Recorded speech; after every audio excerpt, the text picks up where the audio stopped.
Hello and welcome to the Naru Fast Cast with your hosts, Dave and Josh Masson. Pull up a chair and listen to us discussing fasting and health-related topics. Hi there and welcome to another episode of the Naru Fast Cast. It's just me, Dave, on my own today. So I want to talk to you about a topic that I find really fascinating, and I only really sort of learned a little bit about it a couple of years ago. We've written lots of things on our social media about it, but we haven't actually dedicated a small part of the podcast. So today I'm going to talk to you about zone 2 training and heart rate variability, as it is seemingly becoming quite a trendy thing to have on wearables, and lots of big companies like Garmin and things like that are introducing updates on their watches now for this to be a measure. And it also plays not if you're an athlete or not if you go out running, but if you're doing if you are sort of like to keep generally fit, it's also a really good metric to keep an eye on because it does speak to your overall health. Okay, so zone 2 training. Now, if you haven't heard of zone 2 training, or you don't even know what zone is, it's basically when you look at your heart rate and how it changes with effort. So we look at, there's 5 different zones, okay? And what we do is we take your max heart rate, which is usually 220 minus your age, and that gives you your approximate maximum heart rate. And then we break up that into zones, okay? So if you think about zone 1 being a really light jog or a sort of a brisk walk, your heart rate isn't going to elevate that much. So as the exercise intensity increases, you then start migrating through those zones. And today what I'm going to focus on is just zone 2 of those 5 different zones. So we've already said about how to calculate out your zone, how to calculate your max heart rate, and that is 220 minus your age, and that gives you your approximate max heart rate. It's quite a good thing to do because it then just helps you to kind of work out where you sort of should be, and it's just a good key metric to sort of just really understand.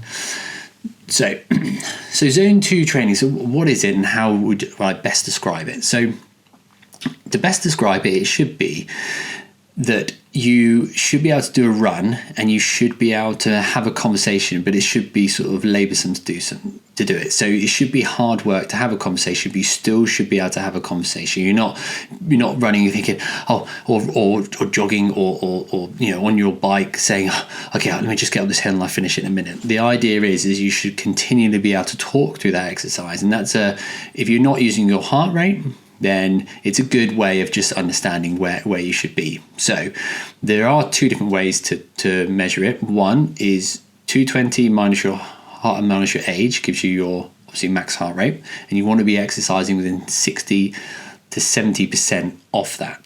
Okay, or you can do, which is a lot easier, 180 minus your age, and that's your kind of ceiling heart rate that you want to be exercising at. So why would you want to do?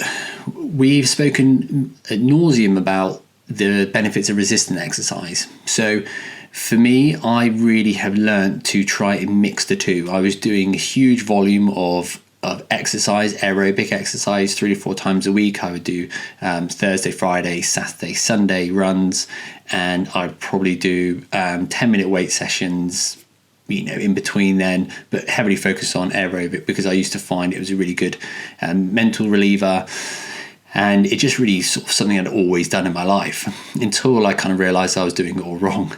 So zone 2 training, so resistance training is crept into being slightly more part of my daily routine. And the reason is because if I just give you 2 examples of metrics. Now, obviously I'm talking about older people here, but there's one for as you get older and one for at any age. Okay, so if you take a 65-year-old, for example, and they were to fall and break a hip or a femur, then they would have an increased risk of dying between 15 and 30% within 1 year of falling. So it just speaks to how through all sort of stages of life, how important it is to maintain muscular strength and muscular tone. Okay. Another thing is, if you take the strongest person of any age and any sex, okay, and took them in the sort of the highest 15 to 20%, and then you took the weakest person in any age and any sex, okay, in that, the bottom 15 to 20%, and compared them, then the weakest person in that at 15 to 20% has a 200% increased risk of death versus if you were in the top 15 to 20%. So it just goes to show that strength is such a core part, and we've talked about its benefits for diabetes and longevity, etc. But it still doesn't negate the fact that aerobic fitness is still very important. So how the numbers stack with this? Well, if you take the government's recommendation of doing around about 150 minutes of exercise, of moderate intensity exercise a week, you reduce down all the causes of death by 31%. And the thing is you might think, right, well, okay, that's fine. So 31% reduction in death of caused by everything. So what if I did, what if I 4x that? And the thing is, the correlation between the all-cause mortality going down and the number of minutes of exercise duration is not linear. So if you take 600 minutes a week of moderate intensity exercise, you actually only get a 8% reduction in all-cause mortality, and that's usually just for a slight improvement of cardiovascular health and reduction in sort of cancer risk. So it doesn't actually benefit from you going all out, doing hours and hours and hours. The evidence really is most efficient around about that 150 minutes, which is 30 minutes of exercise roughly most days of the week. But that's where I like to sort of say, well, you could probably interplay resistance training into that as well. So, okay. So why is zone 2 training very beneficial? Okay, so we've talked about those 5 different zones, and now we're going to go back to picking one of those zones, which is zone 2. The benefit is that it improves heart rate variability, and we're going to kind of get onto this a little bit later about the importance of that. It also helps to improve the number of mitochondria in your muscle cells. Okay, now zone 2 training predominantly means that you're going to be sort of burning slow twitch muscle fibers, and these types of muscle fibers predominantly burn fat as fuel. So you become very efficient at burning a larger fuel source. So I've said this many times, but when you think about it for a long distance athlete, for example, your body has a ratio of around about 40,000 calories stored in fat and 2,000 calories stored in glucose. Now, if you're working in a zone that accesses fat as the main fuel source, you're going to have access to such a larger volume of energy for a longer period of time, and therefore you're going to be able to maintain a pace over a longer distance of time without then crashing. And the problem is that in zone 2, when you creep in from zone 2 to zone 3, you then start to build up, you start to burn glucose, and that then leads to lactic acid buildup, and we'll get onto that in a minute. Okay. So in essence, now it isn't just aerobic training, so HIIT training, which is obviously will be higher into your sort of zone 3 and zone 4s, that can cause mitochondria biogenesis, so growth of new mitochondria. However, is not as efficient and not as it doesn't occur as often as zone 2 training. Now, you don't want to be like most athletes do about 80% of zone 2 training and 20% in zones 3 and 4. So it's not something you want to be doing regularly. Now, so sort of energy, which is what mitochondria produce, which is the currency of the body. If you cannot efficiently produce energy, then the body does not function properly. When it's very at the core of things like Parkinson's disease, cardiovascular disease, type 2 diabetes, all of these things are caused by the body's inability to efficiently produce energy. Okay, so zone 2 training helps the mitochondria to utilize our largest fuel source, which is fat. It helps us to be more efficient at producing energy. When you become more efficient at producing energy, your body runs more efficiently, you have more access to energy more quickly, and also at resting rates, you're able to use energy sources more efficiently from fat rather than having to rely on glucose. And this also speaks true to when you exercise. We're going to get onto that in a minute.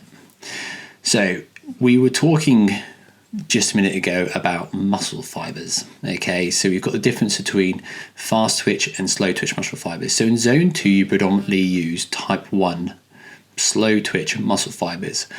And these obviously contain the largest concentration of mitochondria, which will predominantly want to be burning fat in that period. Okay, now fat, obviously we've gone at that again about how it's got the largest access to energy that you can carry going forth. Okay, now when you start going into zone 3, which predominantly is type 2A muscle fibers, they're the fast twitch muscle fibers, and they then start to use glucose. Now when glucose is metabolized and it's used as an energy source, you tend to produce lactate. Now obviously lactic acid buildup, that can impair performance, and we've all had that problem where you go to a hill and you start running up it and your legs start to burn and burn and burn. Now why is zone 2 training really beneficial for this? Because obviously when you are exercising, if you go out for a light run or a light walk, your body is going to be using more, you're going to be going up through your heart rate zones when you go and do exercise that's maybe up, that's got an incline in it. And the good thing about doing lots of zone 2 training is you actually encourage the body to be efficient at drawing the waste products, so the lactate, from your zone 3 exercise and drawing it back in to the mitochondria and using it as energy source. So you take the lactic acid, you draw it back in through an upregulation of a receptor called MCT1, and this then draws it back into the mitochondria in the slow twitch muscle fibers. They turn the lactate into pyruvate, and then you can use that as energy source. So it's very clever. So this really does help to sort of mitigate against that sort of burnout that you get during a race, and which is why it's so efficient at exercising in that way. And just for general health, we talked about one of the biggest benefits of it is being efficient at increasing the currency that's used across the body, which is ATP. The mitochondria produce that, and if you can have your muscles with a bigger concentration of mitochondria, more efficient at producing energy, your overall health is going to be improved massively. Okay, so for me personally, I have done a half Ironman, I've climbed mountains, I've done lots of endurance exercise. In my 30th year, I did 30 races or 30 events to mark my 30th year. And my mindset was, well, I want to keep to a 7-minute mark, so I want to sort of do a half marathon at this time. So what I'm going to do is I'm just going to do this consistently until each time I can get further and further. I can, my distance can increase. And it used to take me forever, and I never used to feel great after doing a big run. I used to feel absolutely smashed, and especially if I was tired or things. And here's a classic scenario for you. How many times have you had a bad day at work? Have you had stressful day with the kids, and you just go, right, I need to go out for a run, I need to go out and smash myself. So you go out for a run and you absolutely hammer yourself, and you come back, you feel mentally good, you got the endorphins flowing around, but then afterwards you feel tired, and then maybe you wake up the next day and you don't realise it, but you're actually feeling knackered. And you might come back and smash loads of carbohydrates because you're completely devoid. And what you've basically done is you've gone in, you've done a massive zone 3-4 run and used predominantly just glucose, just those tiny 2,000 calories, come back completely depleted in glycogen stores. And maybe if you're tired and you haven't been eating enough carbohydrate, maybe your glycogen stores are depleted anyway. So you come back, you're completely knackered, your cortisol levels are high, inflammation response goes up. And the thing is about zone 2 training is you don't get any of those negative responses after exercise. You're still going to have that slightly raised parasympathetic state because obviously you've been exercising, but you do not get that raise in inflammation and cortisol as much after you come back from a zone 2 training session. So if your focus is longevity, health, just going out for a run, want to enjoy exercise, do not go out and think you've got to beat people on Strava. The best thing to do from my personal experience is to ignore all that, go out for a zone 2 training. It feels like you're going out for a walk at the start. And the more you do it, the more you'll improve, and it is better for your overall health. It truly is. So how do we know what's going on in the athletic space to sort of really understand? And this really opened up my eyes, and I'm going to have to check this guy's name out because he's the first person to ever break the 2-hour mark. And his name is Eliud Kipchoge. And this guy does 220 to 200 kilometers a week of running. and his schedule is around about 85% in zone 1, and he spends around 15% in zone 2 and 3. And this is because when you start going up into zone 2, 3, you start to increase the risk of injury, but also it's all about the baseline of your health, building on that, so your body's ability to generate energy is its main currency to sustain that level of energy generation for a longer period of time. Now, if you look at the literature, most athletes will be using zone 2 as part of their training for around about 60 to 75% of their overall training. So you can see actually it's quite a large body of what athletes tend to train in, and you don't just get this benefit overnight. You have to, obviously, like most things, you have to continually train in that. But if you're going to come from a really long fast, or you're fasting, it's just not a good idea to go and hammer yourself whilst you're in a fasted state. You're so much better off doing zone 2 training whilst you're in that fasted state, or if you have had poor sleep, long weekend, you're tired, you're hungover, anything like that, go out for that zone 2 training. It's going to be better for your health, and it's not going to put as much stress on your body after you finish it. So I mentioned heart rate variability. Okay, so I'm just going to briefly go through this, but it's a real buzzword at the moment, really, in lots of the kind of wearable space. I have a Garmin at the moment, and you can measure this on there. And we take heart rate, for example. So we know what heart rate is. It's the number of beats our heart beats in a minute. Okay, and usually what we think of is that if the lower the heart rate for the individual, the more effective the heart is at pumping. Okay. Now, what we realize with a lot of bodily systems, they're important. We talked a couple of weeks ago on podcasts about the gut-brain axis, so how the brain links with the gut.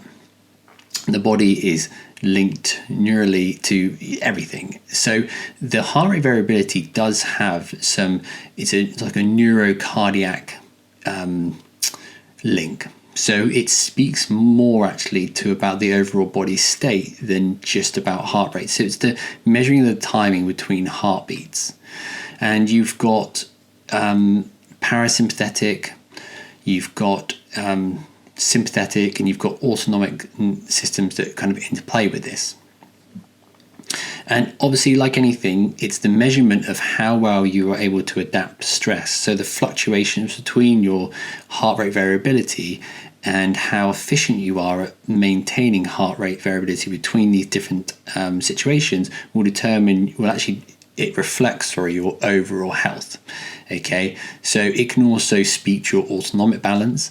It can speak to blood pressure, gas exchange, how well you are at moderating heart rate, and also blood pressure.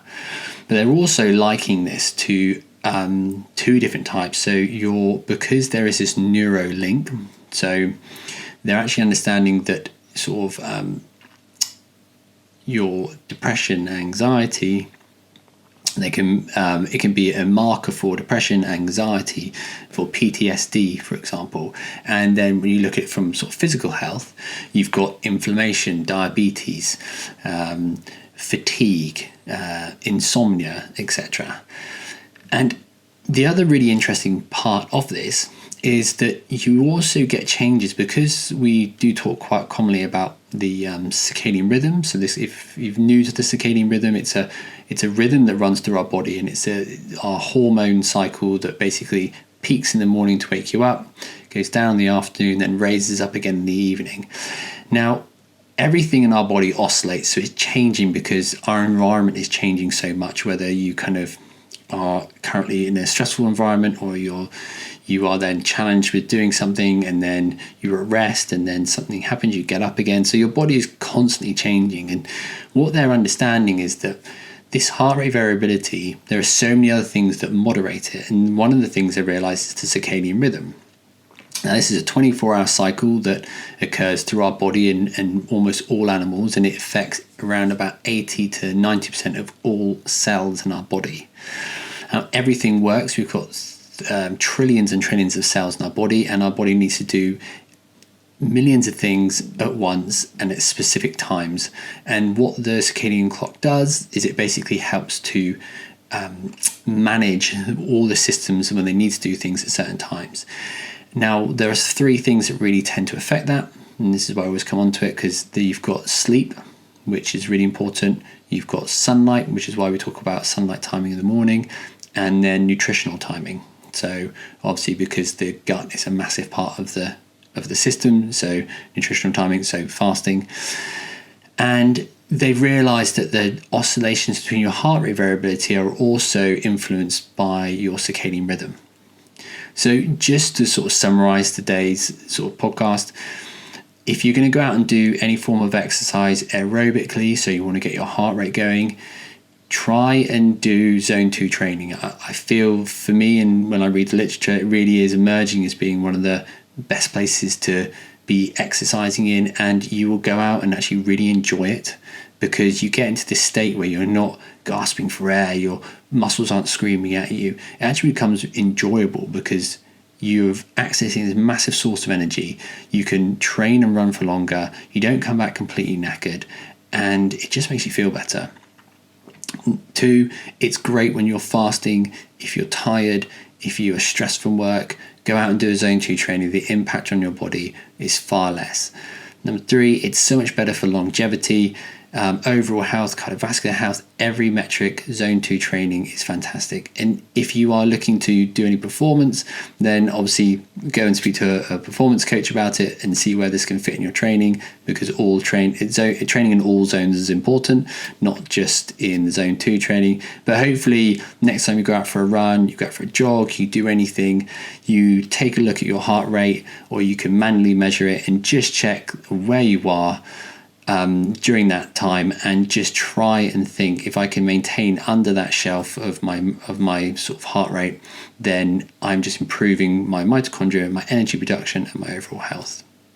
So I really hope today's podcast has been interesting. I've really enjoyed it. Thank you so much for listening, and please go to our social media on Instagram, YouTube, TikTok, Facebook, and please go there to find loads more information about the topics we discuss in our podcast. We've also got our 28-day intermittent fasting challenge, which we'd love you to go and check out. It comes with a free ebook, and you get twice weekly emails that just guide you through the fasting challenges and all of our daily challenges. And once again, thank you so much for listening. And if you do get a chance, please leave a comment or subscribe to our podcast. Thanks so much.